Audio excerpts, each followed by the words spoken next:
Welcome to Gastrovision. Today, we're diving into a skill that really separates the pros from the rookies, how to systematically interpret EUS images. We're going to move way beyond just guesswork and give you a solid framework to confidently figure out any image that pops up on your screen. So let's just jump right in. Picture this. You're in the middle of a procedure withdrawing the echoendoscope and boom, this image shows up. Now, the first impulse for a lot of people is to just start naming things they think they see. But honestly, that's a trap. That's where mistakes happen. We're going to show you a much better way, a completely systematic approach.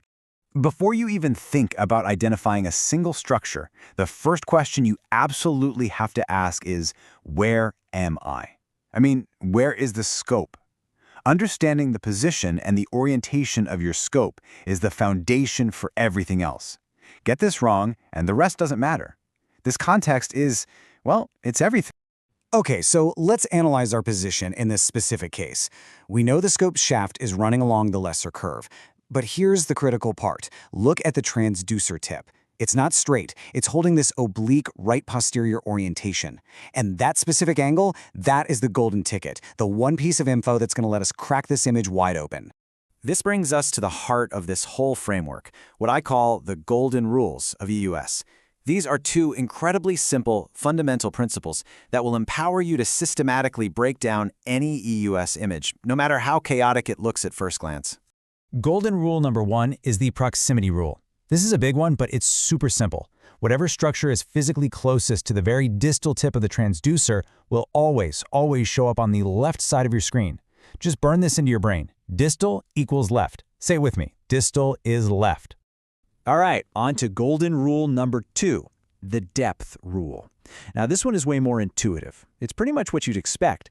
The physical distance of a structure from your transducer directly translates to where it sits vertically on your image.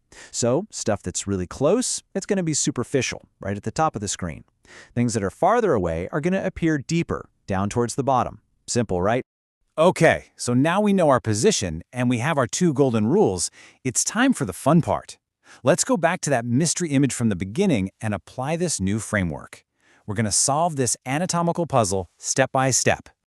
Let's start with just what the distal tip of the transducer can see.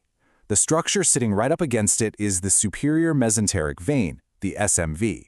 So, what does golden rule number 1 tell us? Distal is left. That means, without a doubt, the SMV has to be on the left side of our screen. See that? This isn't a guess, it's a logical deduction. Now let's use rule number 2 to build on that. Since the SMV is the closest thing, it's the most superficial structure we see, it'll be at the top. A little deeper than the SMV, we find the pancreatic head. And even further back, the deepest things in this particular view are the adjacent bowel loops. And just like that, we've created a perfect anatomical map of the left side of our image. Great! So the left side of the image is completely decoded. Now it's time to shift our attention. We're going to analyze the structures that are in the proximal transducer's field of view. This is what's going to fill in the whole right side of our picture. And here it is, the final piece of the puzzle. We can see the portosplenic confluence. Now, since this structure is in the proximal range, rule number 1 tells us it has to be on the right side of the screen. And because it's a little bit farther from the probe, rule number 2 tells us it's going to show up deeper in the image. And there you have it. The whole picture now makes perfect sense. You see, the big takeaway here is that this isn't some intuitive art form. It's a repeatable process, an algorithm. First, analyze your distal field and put those structures on the left. Then, analyze your proximal field and put those on the right. Finally, use proximity, how close or far things are, to map everything from top to bottom. This is your recipe for an accurate read, every single time. When you really let this framework sink in, you'll find you're not just recognizing patterns anymore. You're actually truly understanding the 3-dimensional anatomy right in front of you. This is literally the path from looking at an image with uncertainty to achieving real mastery. So here it all is, boiled down into one simple table. Seriously, take a mental screenshot of this. This is your cognitive cheat sheet. Distal is left, proximal is right. Close is superficial, far is deep. This simple grid is the key that will confidently unlock any EUS image you encounter. And I really want to drive this point home, especially for all you fellows and residents out there.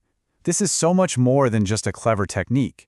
The source material for this explainer said it perfectly. This systematic approach transforms EUS from a mysterious imaging modality into a logical, interpretable tool, and that is exactly our goal.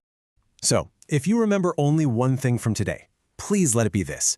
Position first, then apply the golden rules. Every single time. Make that your unshakable mantra. If you consistently practice this method, I promise you your skill and your confidence in reading any EUS image will absolutely soar. So keep practicing, and I'll see you then. And don't forget to subscribe for more such videos.